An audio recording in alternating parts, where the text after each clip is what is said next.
Continue with the parachutes and the recovery system. The recovery system we have can easily switch between a parachute and a streamer. And again, it all depends on your personal preference. If you want to have a streamer recovery, they're better for windier days. Parachutes certainly look nice. You get a nice drift, a nice longer flight, but they might drift away. I've seen that happen. Excuse me. What I want to do is show a technique called reefing. R-E-E-F-I-N-G.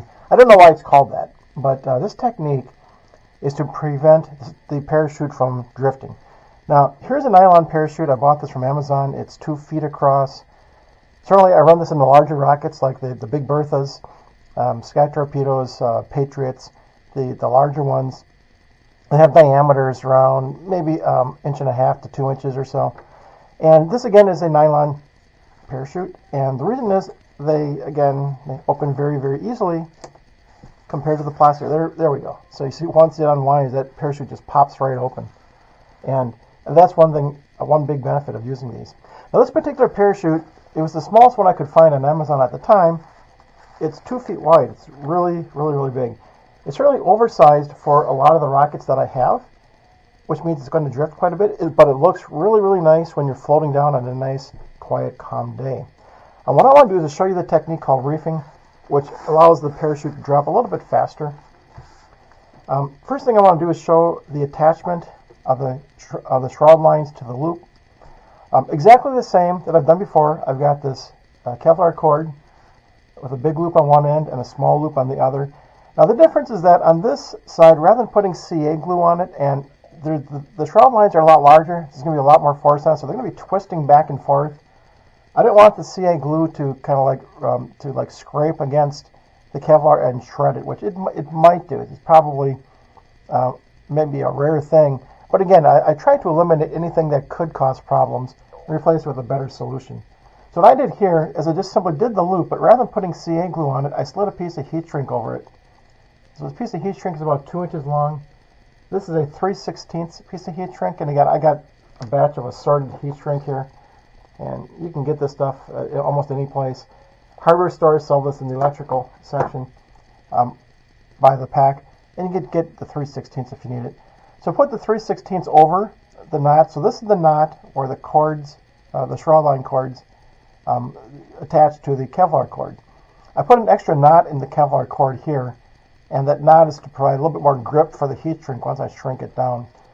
Again, it's a nice thing to have. It doesn't really make a lot of difference. But it's just nice to have that just for additional reliability. And then what I did is I covered this end here with my fingers very, very carefully, pointed it up and heated it with a flame. I certainly don't have one available right now that I can do this with, but you can see this is based on the other techniques that we've done, where this part shrinks down and grips the Kevlar cord extremely tight. This grips the knot, but not as tight. And then this is a little bit loose so that it doesn't have a square glue knob rubbing against the cord lines here.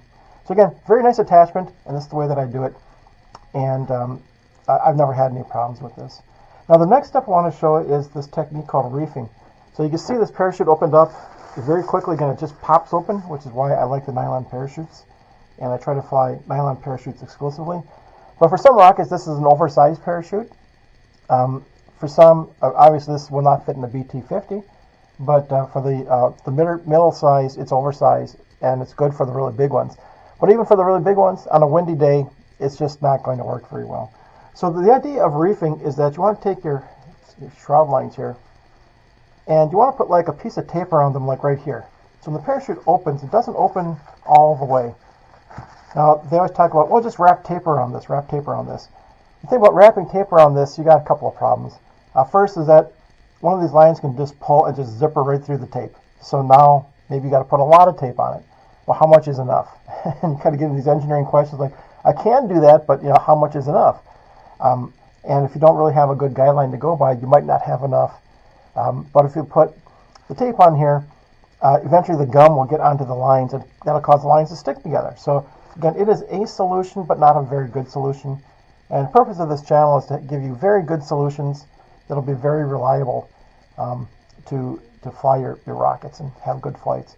So the trick that I'm going to use, I'm going to take a piece of heat shrink This one is about 2 inches long. This is 1/4 inch heat shrink.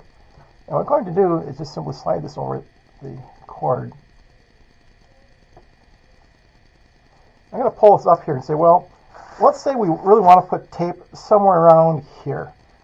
Instead, I'm going to have this piece of heat shrink. Just going to tie a very simple knot here.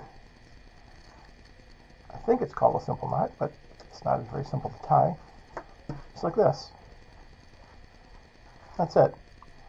And tie this. And you don't have to pull it tight. And that's the idea, is that you don't want to pull this tight because you do want to untie it. So when you have your launch and the parachute opens up, this piece of heat shrink is going to hit against the knot, and it's going to stay there. Now, the reason I put this heat shrink in there is 2 reasons. It keeps the cord lines up here so it doesn't tangle lower, but also this does not pull on the knot here and wind it up really tight. So it makes it easier to get the knot untied afterwards. So this is what I do for reefing the parachute. Now when this parachute opens up, it's going to open, but you can see it's not going to open all the way.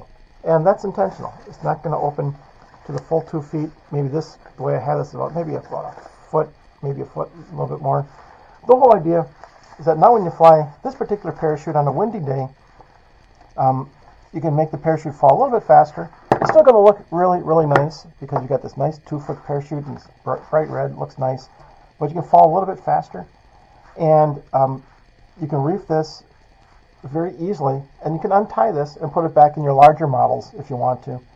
But if you're flying your larger models and you have wind, you still want to do this. Maybe a little bit lower, maybe a little bit higher. But again, it gives you some control over the fall of the rocket. And again, that's what this video is all about, this video series. So you have some control to have a reliable flight so that it doesn't go drifting off or it doesn't go the wrong direction. But this way you can say, okay, I've got this large parachute. I can now control how fast it's going to fall. Much like the streamers, they have a relatively predictable fall. They don't drift very much. Parachutes will drift a lot more, but now you can give it a little bit more predictable fall, make it fall a little bit faster. One thing that I wish this parachute did have is it does not have a spill hole in the center. I could cut one, but then it would start fraying. A spill hole is very, very nice. If you do have a rocket with a spill hole in the parachute, that's very good. The reason is that the air will come out the center. People think it's like, well, that decreases the performance of the parachute. Well, it really doesn't. The whole objective of the spill hole is to let the air out of the parachute in the center rather than on the edges. If you let the air out on the edges, the parachute's going to rock back and forth as the air spills out, or it might even spin a little bit. But if you put the spill hole in the center, the air will just simply come out the center, and the parachute would drift down and have a very, very nice soft fall. So again, this parachute doesn't have that. That's okay, but it's nice if you do have them. Other parachutes, you might want to just cut the hole in them. I've done that before. But this one doesn't have that. That's okay. So anyways, folding the parachute, again, I go back to a very simplistic method. Again, ask 100 people how to do it. You're going to get 100 answers. But I just use a very simple folding like this. Just fold it over. And just continue wrapping like this. And the idea of wrapping it like this is that you don't want to wind it because that's going to put twists on it. And just keep on wrapping it up like this. And then go ahead and hook this up. And you're all set for flight. And on the bigger rockets, they certainly have a much, much larger ejection blanket that's going to wrap this. And then just slide it in. So I usually run 4-inch streamers on some of those. But when I'm not running 4-inch streamers, I'm running these large parachutes. And the blanket, again, wraps both of them just like we saw before. And if we look at this, it's going to open very easily. As you pull on this, it just kind of rolls along. This is what we want. We want something to open without it tangling. When we get to this point, it just snaps open. And that gives you that very, very reliable parachute opening. I've seen some of the plastic parachutes that after the cord's unwound, the parachute stayed as a big ball and it just didn't unroll. So I've had several failures. So that's what I would like to say on this particular parachute. Again, the technique of reefing gives you this ability to shorten the lines effectively. And then for this, you just very easily just pull on this and it just pops right apart, just like this. You can undo it. So if you fly a flight and you want to take this out, it just unties very easily. And again, I find this piece of heat shrink helps from making the knot over tighten. And just slide that off when you're done. And that's it. That's how you can do some really nice things with the larger parachutes. And have fun. That's what model rocketry is all about. It's a hobby that, yes, you can be a rocket scientist and just have some fun. Thanks.